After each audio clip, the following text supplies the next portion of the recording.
Hey, what's up everybody? Akeem here, and in today's Fix of Games news, we break down some new games coming to PlayStation Plus later this month. Some more layoffs are happening over at Microsoft, and Suicide Squad Kill the Justice League has its final update. Let's drop it.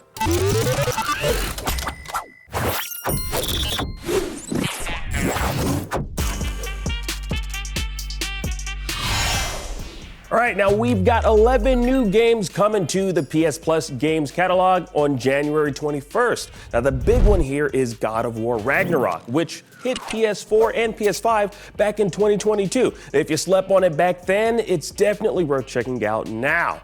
Now, if you like something a little less epic, but still want to beat up a whole lot of dudes, well, there's also like a Dragon Gaiden, the man who erased his name.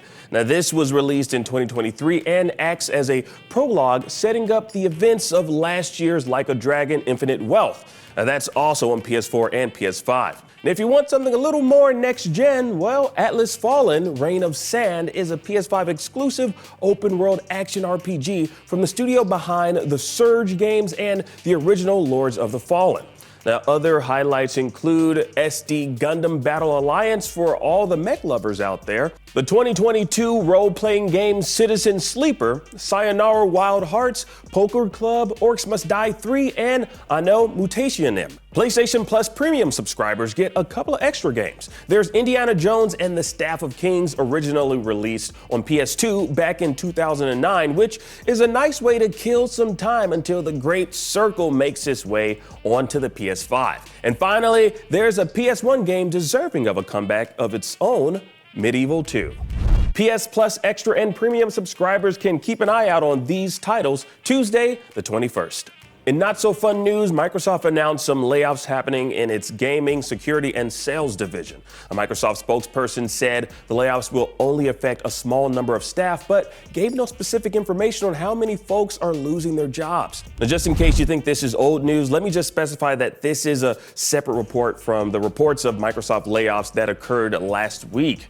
Not a great way to, start off the year, of course, but it does seem to be a recurring pattern.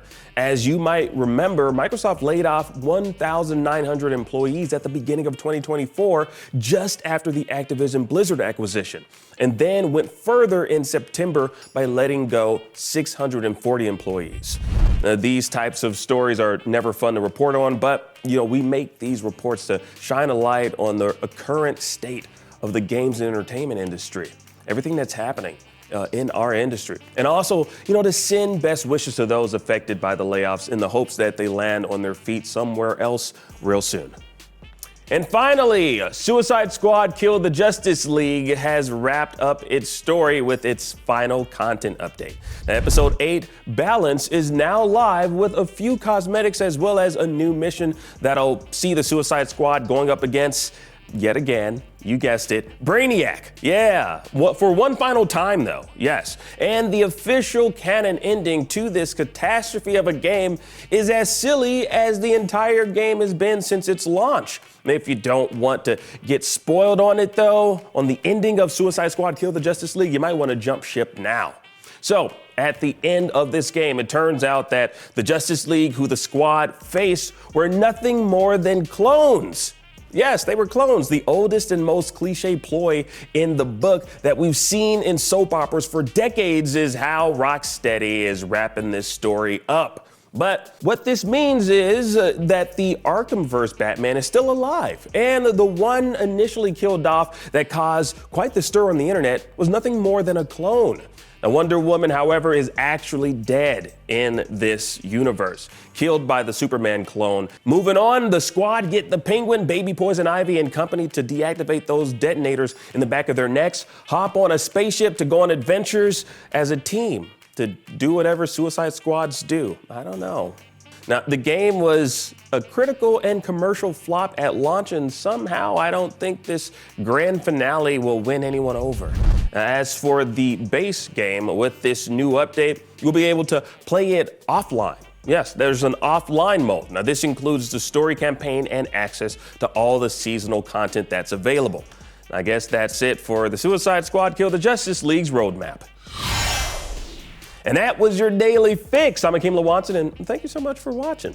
Now that you're caught up on today's news, please check out the new trailer for Daredevil Born Again, and of course, go download the IGN app on all your devices. And for everything else, keep it right here on IGN.